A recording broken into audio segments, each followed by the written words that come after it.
Hello everyone, I've made several videos on Canadian and Australian immigration, but many of you keep requesting to make videos about other countries as well.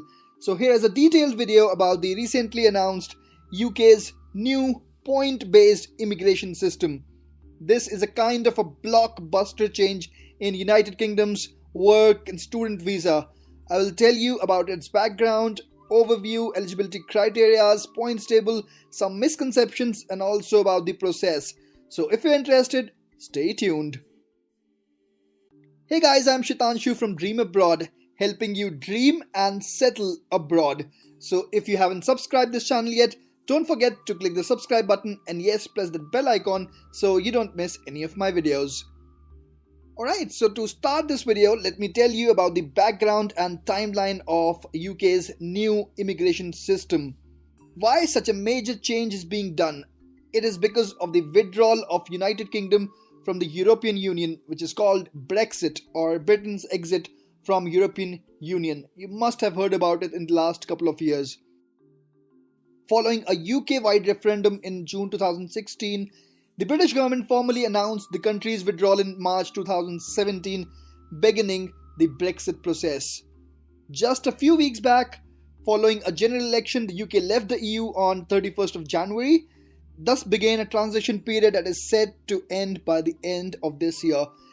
This is when they are planning to implement a new system that will transform the way in which all migrants come to UK to work and study. From 1st of January 2021, EU and non-EU citizens will be treated equally. Let me make it very clear that it is not for the permanent residency, so please don't get confused. This is mainly for the work and the student visa. Okay, so what will be the benefits of this point-based system? Earlier, European Union nationals were able to grab jobs very easily, but now, just like the non-EU nationals, they need to score certain points to get a work visa. So basically it increases the chance of non-EU nationals by many folds. Mostly the people from India, Pakistan, China or other countries like that will be benefited to get the work and study visa, but that would only be for skilled immigrants. Okay, so now let's talk about the overview and the eligibility criteria. The new rules aim to attract the brightest and the best from around the world, which will assign points for specific skills, qualifications, salary, or professions. Visas will only be awarded to those who gain enough points, whether you're from EU or not. You would be granted the visa only if you have enough points.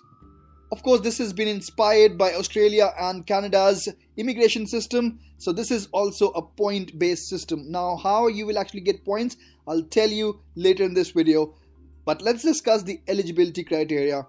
So, a job offer for a skilled job in UK by an approved employer sponsor is the mandatory point here. So, you need to have a job offer in order to get this visa. The job will need to be at a required skill level of RQF3 or level 3 or above. Now, what is this level 3? Let's check out. Right, so we are here at Wikipedia's National Qualification Frameworks in the United Kingdom. On this page here, it has mentioned the RFQ levels. So RFQ level 8 means you should have a PhD degree. Level 7 means that you should have a master's degree. 6 means you should have a bachelor's degree or diploma. And going further, you'll see that level 3 is actually quite low.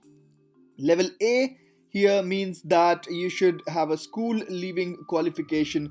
So basically the educational qualification for this point-based system is not at all high. It is even lower than a diploma. So this is a very good point. You should be able to speak English at a required level. Now when I say that, you would instantly ask me this question, what's the band for IELTS, etc. So they haven't specified anything. They haven't even specified that we need to clear IELTS. I am sure there would be a criteria of clearing IELTS because IELTS being a UK-based English test, there would be a criteria for IELTS, but they haven't specified anything until now, so I won't give you any fake information. The minimum salary threshold would be 25,600. Earlier it was around 30,000 in the earlier phases of discussion, but then they reduced it to 25,600. If a person earns less than this, but no less than around 20,480 pounds, they may still be able to apply by trading points on specific characteristics against their salary. Now, what is this funda? What is this equation? I will explain it to you in detail when we discuss the points table. Apart from this, let me tell you that this is a program for skilled workers. For highly skilled workers like researchers, scientists, there's another route which is called as global talent route. For low skilled workers such as people working as laborers or maybe people working in the farms, there's no visa. They're actually cutting it down. They don't want to bring in people with low skill level into their country, so they've very specifically mentioned that there would be no route for people with low skill level to enter UK and work over there. Okay, so now let's discuss the points table. A total of 70 points is required to be eligible to apply. Some characteristics are tradable. So the cutoff score would be 70 points, and on what characteristics you will actually get those points, let's discuss. So the characteristics would be obviously your job offer. If you have a job offer from an approved sponsor, you'll get 20 points. If your job is at appropriate skill level, then you'll get 20 more points, and if you can prove that your English is at required level, you will get 10 more points. All these three factors are non-tradable. So basically, if you have a job offer by approved sponsor at appropriate skill level, and if you're able to prove that your English is good, in that case you'll score 50 points, and now you will need 20 more points to be eligible. How you can get 20 points? Now those 20 points you can get from your salary. So if your salary is actually above 25,600 pounds, in that case you'll get 20 points. But if your salary is lower than that, then in that case you'll get 10 points. And for a salary range of 20,480 to 23,039, you won't get any point. So basically it comes down to your salary as well. If your salary is good, you will directly be eligible to apply for the visa. Now if your salary is lower than that, and if you have a job in a shortage occupation, then you'll get 20 points. So that is an add-on. Let's say your educational qualification is PhD in a subject relevant to the job. In that case, you'll get 10 points. Similarly, if you have a PhD in a STEM subject relevant to the job, then you'll get 20 points. What is a STEM subject? It means science, technology, engineering, and mathematics. So basically, if your salary is less than 25,600 pounds, in that case, you need to be working in a shortage occupation, or you need to have a PhD degree. Only in that case you can get that visa. I think it is pretty straightforward, but I can give you a couple of examples to elaborate further. So maybe a university researcher in a STEM subject wishing to come to UK on a salary of let's say 21,000 may still be able to enter UK if they have a relevant PhD in a STEM subject. So they won't get any point for their salaries, but they would get 20 points for their PhD degree in a STEM subject, and that would make up to 70 points. Likewise, a nurse wishing to come to UK on a salary of let's say 22,000 would still be able to enter UK on the basis that the individual would be working in a shortage occupation. So the 20 points that she lost because of a lower salary level would be gained through the job in a shortage occupation. So I just hope that it is quite clear to you. Let's just quickly move forward and discuss the student and travel visa. Basically, the students will also be covered by this points-based system. They will achieve the required points if they can demonstrate that they have an offer from an approved educational institution. They should also be able to prove their English language capabilities, and they should be able to support themselves during their studies in the UK.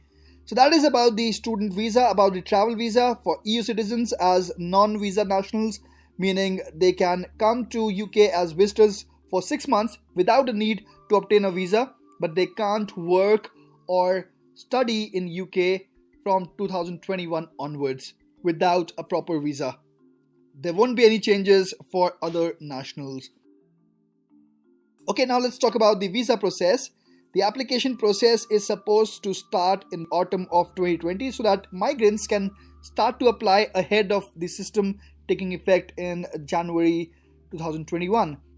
Migrants will make their application online after submitting documents and paying a fee. Non-EU citizens will submit biometrics at a visa application center as they do now.